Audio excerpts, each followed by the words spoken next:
Program-program unggulan harus berjalan efektif. Program perlindungan sosial harus andal. Pemberdayaan bagi UMKM harus terus digairahkan. Dukungan untuk petani, nelayan, guru, dan tenaga kerja yang rentan juga harus diperkuat. Harmonisasi kebijakan pusat dan daerah harus semakin baik dan semakin kokoh. Pemberantasan korupsi dan penegakan hukum harus terus ditegakkan tanpa pandang bulu. RAPBN tahun 2027 kita fokuskan untuk 8 program kerja prioritas nasional atau PKPN, yaitu kedaulatan pangan, kemandirian energi dan air, pendidikan, kesehatan, hilirisasi dan industrialisasi, infrastruktur, perumahan, dan ketahanan terhadap bencana, penguatan ekonomi kerakyatan dan pembangunan desa, serta penurunan kemiskinan. 8 prioritas tersebut didukung oleh penguatan pertahanan dan keamanan, penegakan hukum, tata kelola pemerintahan, percepatan digitalisasi, dan diplomasi ekonomi. Untuk menjalankan seluruh agenda tersebut, belanja negara tahun 2027 direncanakan sebesar 4.097,2 triliun rupiah, naik dari 3.842,7 triliun rupiah di APBN 2026. Pendapatan negara diperkirakan mencapai 3.426 triliun rupiah, naik dari 3.153,6 triliun rupiah di APBN 2026.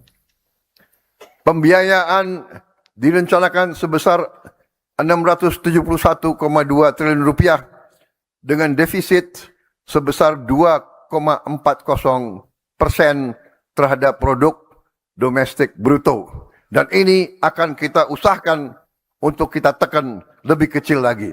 Apa yang diprioritaskan dan manfaat apa yang harus dirasakan oleh rakyat.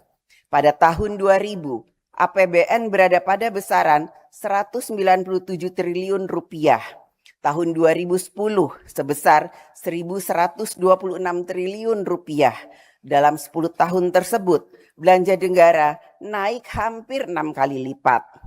Pada tahun 2026, APBN sebesar 3.842 triliun rupiah, naik hampir 20 kali lipat dibanding tahun 2000.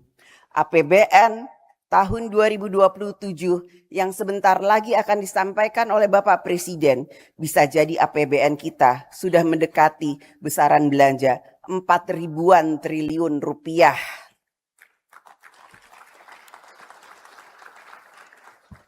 Mungkin tidak ada satupun di antara kita yang pernah melihat banyaknya uang sebesar hampir 4.000-an triliun rupiah. Angka itu begitu besarnya, bahkan sangat besar.